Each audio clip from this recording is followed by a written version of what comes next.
Falcons fans, I just wanted to say thank you for helping us get 211 new subscribers during our watch party against the Minnesota Vikings on Sunday Night Football.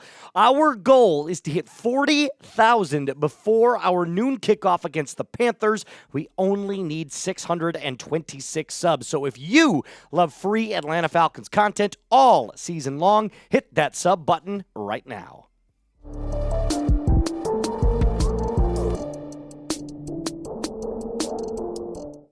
Dirty Birds fans, welcome into Falcons Today by Chat Sports. My name is Moose, and on today's episode, I'm going to tell you exactly how the Atlanta Falcons can make history this season by setting a franchise record in sacks. They currently are on pace to beat this record, by the way, and the most sacks for the Falcons in an NFL season is 55. 1997, and Chuck Smith led that team in sacks with 12. 55 sacks is a good amount. Anytime you're above 50, you're in a pretty good spot. Now, the Atlanta Falcons website kind of broke this down, and they went team by team in terms of sacks, and they ranked each season. So then they go to like 2004, when Michael Vick was still the quarterback, and they basically were like, hey, that team had 48, but this team right here had the most. The Falcons had no trouble getting it to the quarterback during the 1997 season. Head coach Dan Reeve's team finished the year with 55 sacks. Defensive end Chuck Smith led that group with 12 sacks on the season. In addition to setting a franchise record for most sacks in a singular season, the unit also set a record for most sacks in a single game against the New Orleans Saints on October 12th. The Falcons recorded 10 sacks. Smith accounted for half of those in that 23-17 victory. First off, let me just say this. I love that it was against the Aints. Anytime you can set a record that positively and have that record still stand against your arch rival, the New Orleans Aints, oh, it's just a great feeling. But back on to 2025. Let's talk about this season specifically, right? Because you're not here to talk about the 1997 Atlanta Falcons. The Falcons are on pace right now to have 59.5 sacks in 2025, which would break the franchise record. Now, I don't want to get too far ahead of myself. They had one really good pass rushing game where they had 6 sacks. But with that being said, this is probably the deepest pass rush room, I should say, for the Atlanta Falcons in quite some time. Number 1 right now is Brandon Dorlus. Zach Harrison at number 2. They're both tied for first, I should say. But Jalen Walker, Leonard, Floyd, Diablo, and then 3 others with half a sack, leading to the Atlanta Falcons having 7 total sacks this season. Now, I do want to bring up a chart that I found that kind of really gives a good idea as to where the Falcons stack up right now in pressure efficiency compared to the rest of the teams in the NFL. If you notice something here, you want to be high left like the Seattle Seahawks or high right like the Denver Broncos. What you don't want is to be low left or low right. And the Falcons, while they're not quite at that 15% mark, they are on the right side, meaning when they blitz, they are getting proper efficiency. The defense is finding its stride. And this is because Jeff Ulbrich must watch Atlanta Falcons today, because I had said last week, and I quote, more design blitzes on earlier downs.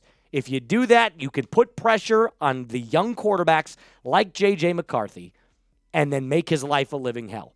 You have the opportunity to do the exact same thing against Bryce Young this coming week, whose offensive line is so-so. It's not good. It's not bad. It's kind of like right in the middle. But Bryce Young himself is not the most mobile quarterback, and he's about 5'4".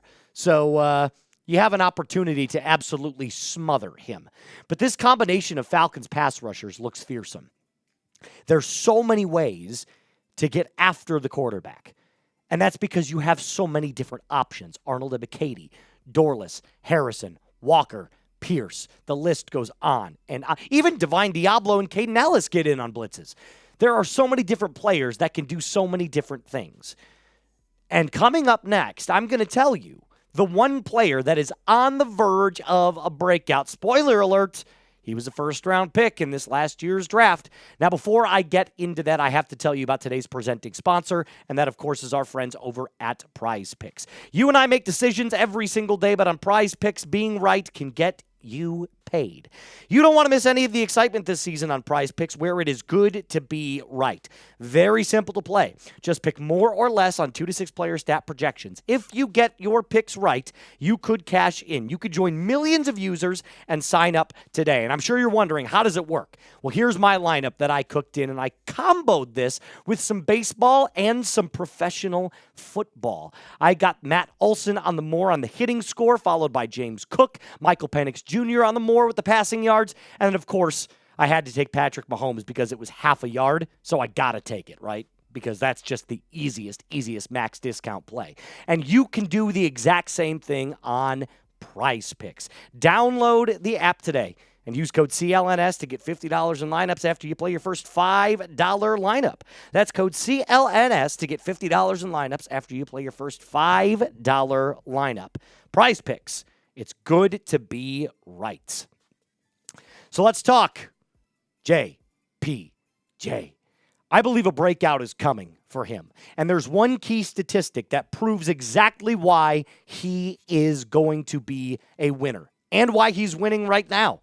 Did you know that James Pierce Jr. is 5th in the NFL in pressure rate right now at 24.1%? Now, the bare minimum of snaps that you have to play is 20 at this point. But I do want to at least kind of articulate and show to you one key statistic as well that complements this, that actually works against James Pierce Jr. or against the Falcons, I would rather say. Take a look at the most pressures through week 2. Do you notice anything? He's not on this list. And why? Because James Pierce Jr. has only played a total of 40 snaps. That's it. So if you go back and you look at that list, what do all of those other players have in common? They're all taking majority of the defensive snaps. James Pierce Jr. is one of the only ones that has this percentage that hasn't. 40 snaps is ridiculous. So Moose says, not to talk about myself in the third person, get James Pierce Jr. on the field more. He's clearly winning against opposing offensive linemen. Why on earth do you not have him in the game more? Now, maybe you could look at this and go, well, it's because they're trying to work him in. They've got different packages for different types of personnel, different players rotating in and out, and that's fine. But there's a reason you drafted him and Jalen Walker in the first round. You wanted to see these two players become your franchise edges, to be a tandem for quite some time. Now, I realize this is a very small graph to show you, but this was also pass rush win rate. So not pressure efficiency, but pass rush win rate, which is essentially just a new advanced analytic that shows one-on-one when a pass rusher goes up against an offensive lineman, does he beat him off the line of scrimmage? And JPJ is tied for 15th in pass rush win rate in the entire NFL, let alone the rookies. This guy is cooking. And just because he's not finishing the plays yet, not actually notching the sack, does not mean that he's not affecting the game, because he is. The sacks are going to come. He's only in his second NFL game, heading into his third.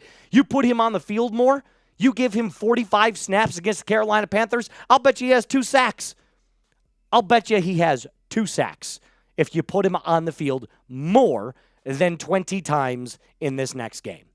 So before I end out today's episode, I'm going to ask you, should the Falcons put JPJ on the field more? Yes or no? I think it's a resounding yes. But if not, at least let me know your reasoning down in the comment section down below. Before I get on out of here, last things last, I do want to say thank you. We have been growing this channel like crazy. We are almost at our next milestone of 40,000 subscribers. My boss wants me to do an Edward 40 Hands challenge. If we get to 40K during our watch party, maybe it can happen, maybe it can't. But I know the best way to do that is to make sure you stay up to date with everything Atlanta Falcons related, so hit that sub button. Until next time, Dirty Birds fans, rise up and be cool.